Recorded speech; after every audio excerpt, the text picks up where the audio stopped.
तो matrix algebra शुरू करते हैं। तो मैट्रिक्स अलजेब्रा में हम क्या करेंगे कि मैट्रिसेस का एडिशन, सब्ट्रैक्शन, मल्टीप्लिकेशन, है ना, इस तरह के जो मैनिपुलेशंस हैं, मैथमेटिकल ऑपरेशंस हैं, ये किस तरह से हम करते हैं मैट्रिक्स पे, है ना, उसको देखेंगे। अच्छा, इसको हमको अलग से क्यों पढ़ना पड़ रहा भाई? क्योंकि जैसे मैंने पहले कहा भाई, मैट्रिक्स जो है वो कोई एक नंबर तो है नहीं, ये तो एक अरेंजमेंट ऑफ नंबर्स है जिसको एक पर्टिकुलर ऑर्डर में हम अरेंज करते हैं, है ना। वो किस ऑर्डर में अरेंज करते हैं और उस ऑर्डर में क्यों अरेंज करते हैं ये तो अपन बाद में देखेंगे। और मैट्रिसेस जो है वो एक, है ना, अरेंजमेंट ऑफ नंबर है। यदि प्योर नंबर होता तो प्योर नंबर का तो एडिशन, सब्ट्रैक्शन, मल्टीप्लिकेशन वगैरह हमको मालूम ही है कैसे करते हैं। तो मैट्रिक्स के रेफरेंस में हमको ये ऑपरेशंस अलग से डिफाइन करने पड़े, ठीक है। तो एक एक करके देखते हैं कि मैट्रिक्स में ये ऑपरेशंस कैसे होते हैं।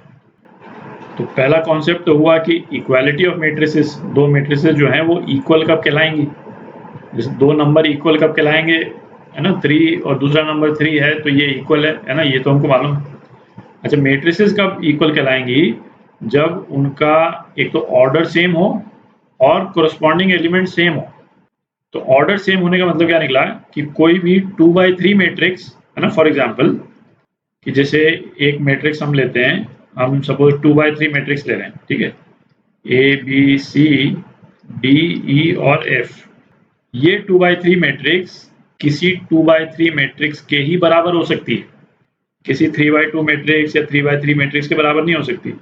तो सपोज ये वाली मैट्रिक्स जो है वो बराबर है 1 -2 5 0 1 एंड -3, इस मैट्रिक्स के बराबर है। तो ये कब बराबर हो सकती है, जब कोरस्पॉन्डिंग एलिमेंट्स जो हैं वो सेम हो। ऑर्डर तो सेम है ही, दिख ही रहा है। तो ये दोनों मैट्रिक्स जो हैं कब बराबर होंगी, जब ए 1 के बराबर हो, बी जो है -2 के बराबर हो, सी 5 के बराबर हो, है ना, दिख रहा है, डी 0 ई 1 और एफ जो है -3 के बराबर। कोरस्पॉन्डिंग एलिमेंट्स दोनों मैट्रिक्स के सेम होने चाहिए, ठीक। अच्छा, अब क्या, अच्छा अब ये सेकेंड पॉइंट देखें। दो मैट्रिक्स जो हैं वो कन्फॉर्मेबल हैं फॉर एडिशन। कन्फॉर्मेबल फॉर एडिशन का मतलब क्या निकला कि दो मैट्रिक्स ऐड करने के लायक है। हर दो मैट्रिक्स को हम ऐड नहीं कर सकते। जैसे सपोज ये मैट्रिक्स है, इस मैट्रिक्स को इस मैट्रिक्स के साथ में हम ऐड नहीं कर सकते। मैट्रिक्स को ऐड होने के लिए क्या जरूरी है, दोनों का सेम ऑर्डर होना जरूरी है, ठीक है। तो ए मैट्रिक्स सपोज ए m/n है, उसको हमको बी मैट्रिक्स से ऐड करना है, तो बी का ऑर्डर, है ना, ये m क्रॉस n, ये सेम होना चाहिए, जो ए का है वही बी का होना चाहिए, तभी हम ऐड कर सकते हैं, ठीक है। पहला पॉइंट, पहला रिक्वायरमेंट तो ये हो गया एडिशन के लिए कि दोनों का ऑर्डर सेम होना चाहिए। तो अब देखते हैं मैट्रिसेस का एडिशन कैसे करते हैं। तो अगेन, है ना, सेम ऑर्डर की दो मैट्रिक्स ले लेते हैं। सपोज अगेन, है ना, A B C D E F, variable terms में इसलिए लिखा है ताकि एलिमेंट्स को हम आइडेंटिफाई कर सकें, है ना। एडिशन के बाद में उसको हम ऐड करते हैं। सेम ऑर्डर की एक और मैट्रिक्स ले लेते हैं। सपोज ये मैट्रिक्स है 1 0 -2 5 3 -1, ठीक है। इनको ऐड करेंगे तो ऐड करने का तरीका क्या हो गया, कोरस्पॉन्डिंग टर्म्स को हम ऐड कर दें। तो ये हो गया a+1 b+0 c-2 d+5 e+3 और f-1, ठीक है। और ये रिजल्टेंट मैट्रिक्स भी एक 2/3 मैट्रिक्स है ना, ऑर्डर सेम रहता है। अच्छा, अब मैट्रिक्स एडिशन का जो तरीका हमने डिफाइन किया है, इससे मैट्रिक्स एडिशन की कुछ प्रॉपर्टीज फॉलो होती हैं, ठीक है, उनको देखते हैं। तो पहली प्रॉपर्टी क्या, मैट्रिक्स एडिशन इज कम्यूटेटिव। अच्छा, ये जो टर्म्स है ना, ये कम्यूटेटिव, एसोसिएटिव, ये सारे टर्म्स आएंगे अभी। तो ये आपने काफी जूनियर क्लासेस में किया होगा जब आप नंबर सिस्टम जब पढ़ रहे थे, ठीक है। तो वहां पे हम क्या पढ़ते थे कि भाई addition of two numbers is commutative. तो उसका मतलब क्या होता था कि 1 + 3 जो है वो 3 + 1 के बराबर होता है, ठीक है। तो मैट्रिक्स का एडिशन भी कम्यूटेटिव है। मतलब क्या निकला कि a + b वो जो है वो b + a के बराबर होगा। a b और a जो है वो मैट्रिसेस हैं, ठीक है। और जिस तरह से हमने मैट्रिक्स अभी डिफाइन की, आप देख ही सकते हैं कि भाई इनकी जो भी रिजल्टेंट मैट्रिक्स बनेगी बेसिकली क्या है, इनके इंडिविजुअल एलिमेंट्स का सम ही तो है, तो कम्यूटेटिव तो होगी। ठीक है, ये वर्ड याद रखना जरूरी नहीं है कम्यूटेटिव वर्ड, पर ये ऑपरेशन जो है ये जरूर क्लियर रहना चाहिए आपको कि मैट्रिक्स को किस ऑर्डर में हम ऐड करते हैं उससे कोई फर्क नहीं पड़ता। दूसरा क्या, एडिशन इज एसोसिएटिव। इसका मतलब क्या होता था कि भाई अगेन है ना, किसी भी ऑर्डर में हम डाल दें, सपोज 3 मैट्रिक्स हैं इस तरह से A प्लस बी प्लस सी, आप चाहे कैसे भी लिख दें इनको, पहले A प्लस बी को ऐड कर लें उसके बाद में C को ऐड कर दें, हैं, या पहले A प्लस सी को ऐड कर दें उसके बाद में B को ऐड कर दें, ठीक है, उससे फर्क नहीं पड़ता। और अगेन जिस तरह से हमने एडिशन डिफाइन किया है तो एसोसिएटिव तो होगा ही। ठीक है, अब एडिशन ऑफ नल मैट्रिक्स, किसी भी मैट्रिक्स को हम नल मैट्रिक्स से ऐड कर देते हैं तो रिजल्ट क्या आएगा, वही मैट्रिक्स आ जाएगा। ठीक है ना, ऑब्वियस भी है। कोई भी मैट्रिक्स अपन ले लें, है ना, 1 2 3 4, और इसको एक नल मैट्रिक्स से ऐड कर दें 0 0 0 0, तो हर एलिमेंट में तो 0 ही ऐड हो रहा है, तो हमारे पास में क्या आ जाएगा, A फिर आ जाएगा 1 2 3 4। ठीक, तो ये एडिशन ऑफ नल मैट्रिक्स, इसको O प्लस A, है ना, ये भी लिख सकते हैं। ये O है ना, 0 नहीं है नल मैट्रिक्स का सिंबल। अच्छा, नेक्स्ट रिजल्ट देखें, फॉर स्क्वायर मैट्रिक्स। ठीक है, स्क्वायर मैट्रिक्स इसलिए लिखा हुआ है क्योंकि ट्रेस के बारे में हम बात कर रहे हैं, है ना, और किसी भी मैट्रिक्स का ट्रेस हमने कैसे डिफाइन किया था, ट्रेस किसी भी मैट्रिक्स का क्या था, sum of all diagonal elements, sum of all diagonal elements.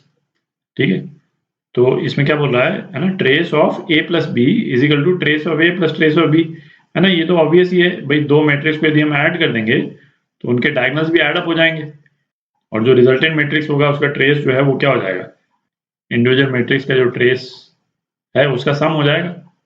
ठीक है, जैसे हम जो है वो दो 2x2 मैट्रिक्स ले लें यदि, है ना, 1 -1 2 3, और इसको ऐड कर दें 2 -2 5 और 1। ठीक है, ये A है और ये B है, इसका ट्रेस क्या है, ट्रेस ऑफ A, है ना, कितना है 1 + 3, इसका डायगोनल्स ऐड कर दिया, और ट्रेस ऑफ B क्या है 2 + 5 7। ठीक है, अच्छा, इसको जब हम ऐड कर देंगे तो ये डायगोनल के एलिमेंट्स भी तो ऐड अप हो जाएंगे, यहाँ 3 आ जाएगा और यहाँ क्या आ जाएगा 8 आ जाएगा, बाकी जगह जो आए, तो ट्रेस ऑफ A + B क्या हो जाएगा 11 हो जाएगा। ठीक है, जो कि 7 + 4 है, वही लिखा हुआ है यहाँ। अब क्या, एडिटिव इनवर्स, तो यदि कोई दो मैट्रिक्स हैं जिनका सम जो है वो क्या है, नल मैट्रिक्स है। ठीक है, तो हम क्या बोलते हैं, B is additive inverse of A। ठीक है, और इसका वाइस वर्सा भी ट्रू है ना, दूसरे तरीके से बोलें तो ये भी बोल सकते हैं कि A is additive inverse of B। दोनों एक दूसरे के एडिटिव इनवर्स है, दोनों को ऐड कर देंगे तो क्या, नल मैट्रिक्स आ जाएगा। ठीक है, तो ये एडिटिव इनवर्स का कॉन्सेप्ट है। तो कैंसिलेशन लॉ, कैंसिलेशन लॉ का क्या मतलब निकला कि यदि A प्लस B, यदि वो B प्लस C के बराबर है, तो क्या हम ये कह सकते हैं कि A जो है वो C के बराबर है? बिल्कुल कह सकते हैं, है ना, जिस तरह से हमने एडिशन को डिफाइन किया है, तो हम इस वाली इक्वेशन में ही B को इस तरह से कैंसिल आउट कर सकते हैं। ठीक है, आप बना करके देख लें, है ना, ऑब्वियस ही है, इसलिए मैं उसको अलग से लिख नहीं रहा हूँ। तो जिस तरह से नंबर्स के केस में होता था, है ना, ये एक्सप्लिसिटली हमको हर चीज जो हर स्टेप जो है डिफाइन करना पड़ रहा है। जैसे नंबर्स के केस में तो बहुत ऑब्वियस होता था कि भाई यदि x + 2 जो है वो y + 2 के बराबर है, तो हम क्या करते थे भाई, दोनों तरफ से y को एलिमिनेट कर दिया, x और y बराबर हो गए। ठीक है, तो नंबर्स के केस में तो ये ऑपरेशन बिल्कुल ऑब्वियस है। मैट्रिक्स के केस में जिस तरह से हमने डिफाइन किया है एडिशन को, उससे ये फॉलो होता है कि कैंसिलेशन लॉ जो है मैट्रिक्स पे भी अप्लाई होता है। ठीक है, मतलब A जो है वो C के बराबर होगा। तो अब क्या, multiplication bye scalar, multiplication of a matrix bye a scalar, है ना, इंपॉर्टेंट ऑपरेशन है। तो है ना, अगेन एग्जांपल लेते हैं, एग्जांपल से क्लैरिफाई करते हैं कि सपोज अपन ने कोई मैट्रिक्स ले ली है ना, 1 3 5 -1 -2 और 4 सपोज, ठीक है। और इसको हम किसी एक स्केलर, एक किसी कांस्टेंट से अल्फा से यदि हमने मल्टीप्लाई कर दिया, तो इसका इम्पैक्ट क्या होता है कि हर टर्म इस मैट्रिक्स का अल्फा से मल्टीप्लाई हो जाएगा, ठीक है। डिटर्मिनेंट के केस में जब हम किसी एक कांस्टेंट से मल्टीप्लाई करते थे, सपोज ये हमारा डिटर्मिनेंट है 1 2 3 4 5 6 7 8 9, तो डिटर्मिनेंट के केस में सपोज हम k से मल्टीप्लाई करते थे, तो इसका इम्पैक्ट क्या होता था कि कोई एक रो जो है वो, या कोई एक कॉलम जो है वो k से मल्टीप्लाई हो गया, ठीक है। तो जैसे ये क्या, तो ये डिटरमिनेंट जो है वो क्या बन जाएगा, k 2k 3k, बाकी एलिमेंट्स पे कोई इम्पैक्ट नहीं है, 7 8 9, ठीक है, क्योंकि इसकी वैल्यू जिस तरह से डिफाइंड है ना, उसका इम्प्लीकेशन यही होता है कि कोई एक रो या कोई एक कॉलम जो है वो इस नंबर से मल्टीप्लाई हो गई।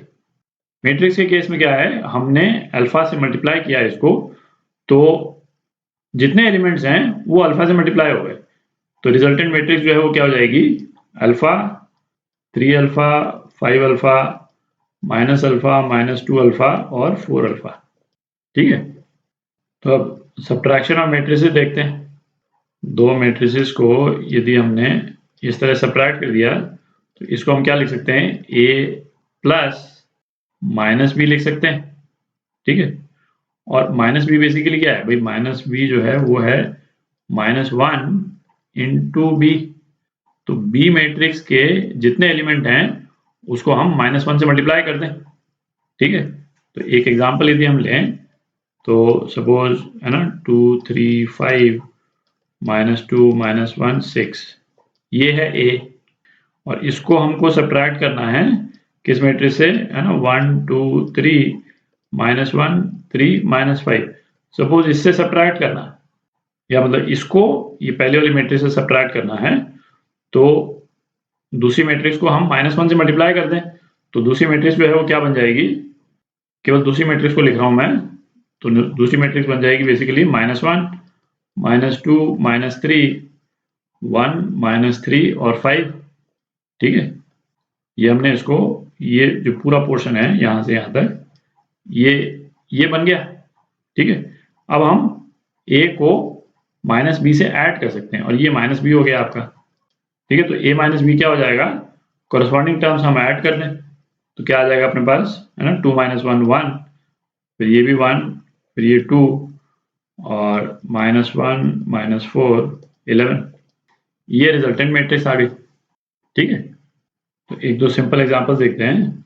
सपोज ए मैट्रिक्स जो है वो किस तरह से डिफाइंड है, a 3b, और बी मैट्रिक्स जो है वो डिफाइंड है b -2a सपोज, ठीक है। और सपोज a प्लस b जो है वो डिफाइंड है 4 और 12, और हमसे a और b की वैल्यू पूछी है, ठीक है। तो a और a प्लस b जो है वो क्या हो जाएगा, a प्लस b है, पहले तो इन दोनों को ऐड कर देते हैं, तो a प्लस b और 3b -2a, ये मैट्रिक्स आ गई अपने पास में, है ना। ये आपकी 1 इंटू 2 मैट्रिक्स, ये भी 1 इंटू 2 मैट्रिक्स, तो ये 1 इंटू 2 मैट्रिक्स आ गई, ठीक है। अब हम इसको कंपेयर किससे कर रहे हैं, कंपेयर हम इसको कर रहे हैं 4 12 से, ठीक है। ये हमको दिया हुआ है कि a प्लस बी जो है वो 4 12 के बराबर है, ठीक है। अच्छा, अब ये दोनों मैट्रिक्स जो हैं वो इक्वल हैं, इसका इम्प्लीकेशन क्या था, इसके इंडिविजुअल एलिमेंट्स जो हैं वो इक्वल होंगे, ठीक है। तो इसका मतलब क्या हुआ कि a प्लस बी जो है वो 4 के बराबर होगा, और 3b -2a जो है वो 12 के बराबर होगा। तो ये हमारे पास में साइमल्टेनियस इक्वेशंस आ गई, और इनको हम सॉल्व कर लेते हैं, तो क्या आ जाएगा, a -1 आ जाएगा और b जो है वो 5 आ जाएगा, ठीक है। ये आपका आंसर। एक और एग्जांपल देखते हैं, है ना, इसको हटा देते हैं ऊपर से। अच्छा, अब सपोज अपने को दे रखा है कि a और b जो दो मैट्रिक्स हैं, a और b दो मैट्रिक्स हैं, तो a प्लस बी ये हमको दे रखा है 5 -1 6 3 1 2, सपोज ये दे रखा है, ठीक है। और 2a प्लस 3b, ये हमको क्या दे रखा है, ये हमको दे रखा है 8 माइनस 3 4 7 9 12 सपोज। ठीक है, तो अब अपने को ए और बी मैट्रिक्स जो है वो पता करने हैं। ठीक है, तो हम क्या करें, पहले वाली जो इक्वेशन है उसको 2 से मल्टीप्लाई कर सकते हैं, है ना, स्केलर मल्टीप्लिकेशन मैट्रिक्स का ये तो हम देख ही चुके हैं। तो पहली वाली इक्वेशन जो है वो क्या हो जाएगी, 2a plus 2b is equal to, इस मैट्रिक्स को 2 से मल्टीप्लाई किया तो हर एलिमेंट को 2 से मल्टीप्लाई कर देते हैं, तो 10 माइनस 2 12 6 2 4। ठीक है, और अब जो ये जो दो इक्वेशंस हैं एक को दूसरे से सब्ट्रैक्ट कर देते हैं। ठीक है, तो ये हमारे पास में क्या आ जाएगा, b इज इक्वल टू, इसको उससे सब्ट्रैक्ट करेंगे तो हर एलिमेंट को माइनस कर देना है बेसिकली, तो -2 -1 -8 1 9 - 2 7 एंड 12 - 4 8।